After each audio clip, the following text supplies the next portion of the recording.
The Square Ball Podcast. Chelsea preview now, still brought to you by Levi Solicitors. Would you believe 10% off your legal fees? levisolicitors.co.uk/The Square Ball. Chelsea coming to town. This will be fun, won't it? I mean, they're such a calm club. Everything's so normal with them. I'm sure it'll just be a normal afternoon at Ellen Road. That was fun, wasn't it, at the weekend, watching them go mental? Yeah, I enjoyed all that. I know some people are a bit like, it really brings shame on the game, but I love it when a team gets robbed and everyone loses the plot. Unless it is us. Yes, I don't think you should pull a player's hair, but it's funny when it happens. Yeah, so it's part of the appeal is how illicit it is. The whole handshake thing as well. It's just not a big issue, is it, for most people? It seems handshakes are basically an issue for football managers, and that seems to be it in life. And the fact that he had actually shaken his hand, but it wasn't a good enough one. He wanted to look at him while he did it. You just think, it is pathetic. Did you see Antonio Conte's Instagram story? Yes.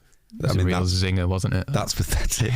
A photo of Thomas Tuchel running down the touchline. I actually wasn't sure if that was fake when I first saw it, because I thought it was too petty and childish. And then in 2 languages, if I had seen him running like that, I would have tripped him. Some cry laughing emojis. How old are they? Oh, I mean, Conte's got to be in his 50s, he's got to be like pushing 50. I know his hair is newer, but the brain is older. So Antonio Conte is 53, and Thomas Tuchel he's younger, 17. But still. But if he sat there next to his wife on the sofa and she's like, "What are you doing?"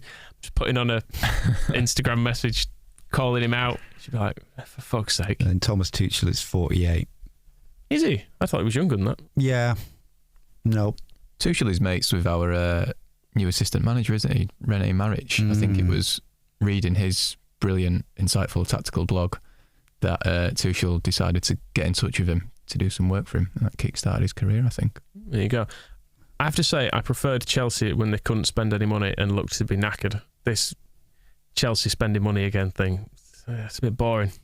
I really thought they were dead and buried at the end of last season and gone forever, because when Abramovich was trying to change all the payment terms of trying to sell what was at that point the nation's football club, and the deadline for registering for the Premier League and stuff was all coming up, it was just getting to that point of like, they might not let them in. And that would have been great. And yet somehow, here they are. They're just a hobby now for this Todd Bowley character. He's just been he's installed himself as interim sporting director, and he's just signing whoever he wants. It's unfair, isn't it? Given they were allowed to keep all those players that were bought with Abramovich's money. I think they should have had them all taken off them. They should be working in power stations to keep the energy prices down, as far as I'm concerned. I think that seems fair. What are we expecting from this one then? Because they are good. They should have beaten Spurs. They did beat us quite easily back in May. Can you see anything from this one? We're a different team now, aren't we? Was Chelsea back in May, was that playing 3 at the back with Rafinha at wing back and him taking long throws, and I think we forget how mental it was at the end of last season. Maybe we were without Dan James after 25 minutes. This is when he got sent off. That was good, which sent Rafinha to wing back. Lewis Bate started in midfield. He was getting absolutely bullied off the ball. So you'd think now is a much kinder time for us to play them. But yeah, it isn't. But again, they're a weird one, Chelsea, because they kind of fall into that group of Premier League clubs that seems to be miserable and hating everything. And the whole narrative around them, even like a week or so ago, was, well, they're not signed any of the players they want. They need to spend a load more money on the squad to fix all this. And then it's like they spent 60 million quid on that Brighton defender or whatever it was. And it's just all, we never get to do that, do we? When we're unhappy, we never go, "Oh, here's a 60 million pound footballer," which I imagine is quite nice sometimes. I did have a look at Chelsea Fan TV after the Tottenham game, and the first big advantage that they have in this game from their point of view is that Anthony Taylor will not be reffing. He does seem to be, I know Thomas Tuchel is now, he's partly in trouble for saying he shouldn't ref Chelsea anymore, and this fan seems to agree. Anthony Taylor it's not gone with us today. Lewis, what are you thinking, mate? Same as always, death taxes and this bold Harry Hill looking prick costing us 3 points in a Big Six match. Yet again, same old shit, right? What am I going to repeat myself? It's going to be the same thing as the United game back in 2020, Liverpool last season, the not one but 2 FA Cup finals that this guy has cost us. Yet again, we're looking at a Big Six game saying Anthony Taylor, the referee, cost us in both. I did. You've done it on purpose, haven't I will admit that when I heard him describe Anthony Taylor as a, what was it? Was it a bald Harry Hill looking prick? Yeah, and then I remembered you were presenting this one. I thought, I've taken my... He doesn't even wear glasses. I've taken him off now anyway. no, you look more like him. Anthony Taylor? Yes. Yeah, I suppose I do. I look less like Harry Hill, though. Well, it's presumably. Isn't this like in an American film where the geek takes her glasses off and everyone goes, "Oh my God, she's gorgeous." It's not really working for me, to be honest. This is Yeah, give the camera some love, Steve. this is pretty sexy stuff now. You're not plain Jane anymore. Oh, just let the hair flow down my back like one of the Glazers. These two lads, obviously Chelsea. So far this season, they've beaten Everton and drawn with Tottenham. So big problems, big serious situation at Stamford Bridge. Anthony Taylor is obviously one factor, but that can't be the only reason why the club is struggling so much. So they have some ideas for how they can improve from here. Some pretty out there thinking here. I think they've really gone beyond I feel like Jake Humphrey would say this is beyond the box. I think one last point I would say, transfer window's not over. You know, there's still potential signs we can make. We've been linked with Aubameyang, De Jong, obviously Fofana, world record transfer fee for a defender. Obviously, it was still a good performance, but there's always things we can improve. Yeah, the front line. Like, even in terms of how good we were only brilliant in the defensive and the midfield third. In the attacking third, we still were barely creating chances. So there you go. They're brilliant in 2/3 of the team, but they only scored 2. So spend another £200 million on defenders by the sounds of it, plus Aubameyang. Can't they just put Lukaku in? Well, Spent £100 million on him last year, didn't they? Surely he's still there and doing well. it does seem to be a very quick route from Chelsea to just sign some more players then. 2 more weeks of the window to go, sign someone. Who can we get? Anyone? Aubameyang, whatever. One thing I do notice with Chelsea, they seem quite good down the wings. We seem quite terrible in full-back positions. You really don't like Rasmus Christensen, do you? Well, it's actually, I'm more worried about the other side because they've got James who just marauds forward at every opportunity, and I'm a bit concerned about him and the big pirate. I think I'm basically banking all my hopes on Kante got injured at the end of the Spurs game. I think he pulled his hamstring, and Tuchel was talking about him as, I think it was in the summary, he said something like he's a key player. Or I'm not sure how many keys were in it, but there's a lot. So if he's not there, maybe we just need to go full penis and just go everything down the middle, bully him there. Is there still time for them to sign Kiki D to replace him? You won't know who Kiki D is, will you? You're an old man, Moscow. You got to remember this. You know the duet, surely, at least. Elton John. Sing me. Don't go breaking my heart. Oh, right, okay. That's me singing it in a very tuneful way. Moscow, are we going to win? Nah, probably not. No. I don't think we'll even draw. I don't know, because we should have beaten Southampton, shouldn't we? I'm going to take a 2-2 draw and be grateful about it, unlike last week. It could be that I would also be grateful. We get a result like that here instead of, we went into, I don't know, how does it even work? Why didn't we just beat Southampton? And then it would kind of not matter. You'd just be like, oh yeah, because it is the shame of the Premier League is you probably do get beaten by Chelsea just because, those lads are complaining about, we need to sign some more players in the next couple of weeks because our attack is rubbish. They've only already spent 50 million on Raheem Sterling 2 games in. We need to sign some more. This isn't working.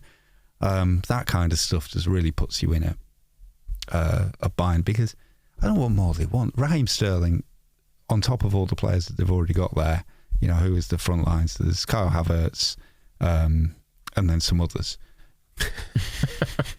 Yep. That should be enough against 2/3 of the Premier League. What they're worrying about is how do we beat Liverpool and Manchester City and Tottenham and the refereeing stuff. We are kind of irrelevant to the whole, should we sign De Jong and a world record fee for a defender and Aubameyang and whoever else. Who's the world record fee for a defender? Was that Fofana? Yeah, I think so. Are they going to pay a world record fee for him? I think Leicester have said we want more than we got for Harry Maguire, because obviously. And so they've gone, give us a load of money for that guy who's just broke his leg a year ago or something. He is worth more than Harry Maguire. But if you base it on what Harry Maguire is worth now, that's about £4 million maybe. I think you'd do well to get that for him. This is why, because the new owner is being their own sporting director at the same time, so he's signing all the players. It's kind of like, if I was a Chelsea fan, I would want him not to sign anybody. I'd want to just get to the end of this and then get a sporting director who knows what he's doing, who isn't just going, oh, well, City didn't sign him from Brighton, so we'll buy him, and then Barcelona can't get Rafinha done, so we'll just give them 55 million. From our point of view, it's a real shame. I'm not surprised Radrizzani was so keen on the deal with Chelsea, because he's just going around club by club just saying, here's some cash. Frankie de Jong doesn't want to go to Scum and they can't get out of Barcelona. We'll have him. And so it's all just, it's there to be, his money is there to be taken. I'm not comfortable with how much they like him. Like they had the Tifo thing, didn't they? The game with his face on. I think, don't do that for an owner. Well, I mean, look what they did for Abramovich.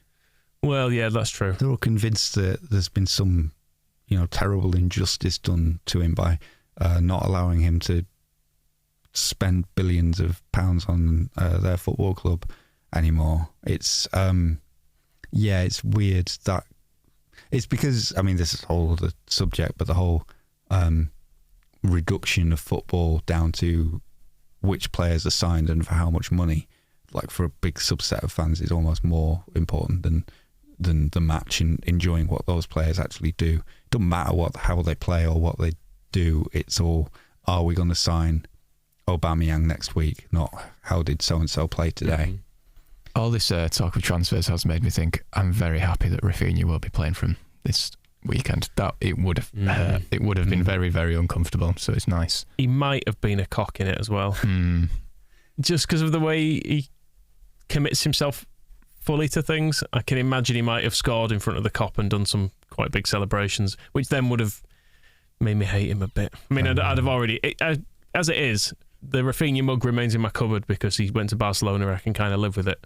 If he'd gone to Chelsea, that mug would have had to be evicted. Do you remember him squaring up to Ben White? Yes. That was awkward. I know, I mean, he was never ours, wasn't Ben White? Although it did feel like it. It did really help us be promoted. Yeah. Imagine, I wonder what we'd be like if we had bought him for 40 million. Where would things be now? And then Rafinha as well. Rafinha and Ben White. Never mind. Oh, speaking of people who we have now is nice. People who will do something annoying, Mason Mount. I feel like he's almost guaranteed to do something and then cup his ears off. It was very inconvenient when he scored that really good goal at Ellen Road last year, wasn't it? Oh, bugger off. And now he's done this thing of cutting his hair so he can see. That's a new thing as well. We've not dealt with Chelsea's characteristics yet because obviously we got the research from WhoScored.com a long time. I was choosing to disregard it because associates. Well, no, we're two games in now, and buying expensive footballers, is that on the list? Weaknesses: Anthony Taylor. It doesn't say that, but it should. They're weak at defending set pieces now. Mark Jackson is our new set piece coach, or at least he's done that in his duties. And we did score from a corner against Southampton, and we are looking very dangerous from them. So that's good. So we can get them at a set piece. We'll get that Llorente one right this week, and it'll rattle in the top corner. And they are weak at stopping opponents from creating chances, so we'll get some chances. That Rodrigo is in hot scoring form, so he'll finish them. And they are weak at protecting the lead. So if we do go behind, like we did against Wolves, we can come back. We just don't need to make the mistake we made against Southampton of going 2-0 up, then they're back in. Their strengths, I mean, this actually, it sounds like this is a Warnock team. Strengths, very strong at aerial duels and stealing the ball, and strong at attacking set pieces. There's Warnock in a baseball cap, this guy, isn't he? And they control the game in the opposition's half. Well, you're going to do that if you're banging it. Paddy Kenny's booting it down the field. Attacking down the right, probably a right winger that Warnock likes, and I can't think of a name, so the joke doesn't work. Short passes, I think that's a lie. Possession, lie. Width, lie. But they do rotate their first 11 because they've got about 50 players, and they're aggressive, but I think that's just the manager. Width to Warnock meant Michael Tong, didn't it? Yes. Or maybe like putting Paul Green out on the right or something. When I watched the Becchio scoring against Wolves in the first game of the season under Warnock that year, he slides off towards the south stand and it's brilliant, and then the players sliding in to join him are Paul Green, Luke Varney and Michael Tong. And you sort of see in this moment of great celebration, it's like, oh God, we were absolutely screwed, weren't we? I've got to be nice about Paul Green because I do see him around Ponty sometimes, so I don't want him chinning me or anything. He looks in far better condition than me. Even after this heat wave. Oh, I suppose you're thinking of his complexion. Yeah, I would hope he's stayed indoors for the last couple of weeks. Hopefully, yes. It's not been weather for Paul Green. He's got a team though, hasn't he still? He's still playing somewhere. I can't remember where. Because Dan isn't here, I'm going to make Dan's prediction for him. Obviously, I think we'll lose. Dan will say, we've got these inners sometimes. You never know, do you? He always says that, does Dan? So then, like, twice a year, he can go, there you go. I said we might win this one. So that's Dan's prediction in. And that is the Chelsea preview. Done. Good job. Sorry there wasn't anyone predicting a win. Even Moscow. If Ed Bielsa were in charge, he'd have predicted a win, but never mind. I want to. Go on. I feel like we could win it. Say we're gonna. I feel like we won't. But I think the idea that we could is definitely a good thing. I don't, certainly, how can I put it? I don't go into this game anticipating some horrible spanking like 7-0 defeat or anything like that. I think it will probably be a good match. It's just not one that I expect to win. But we might. Heroes and villains up next then. The Square Ball Podcast.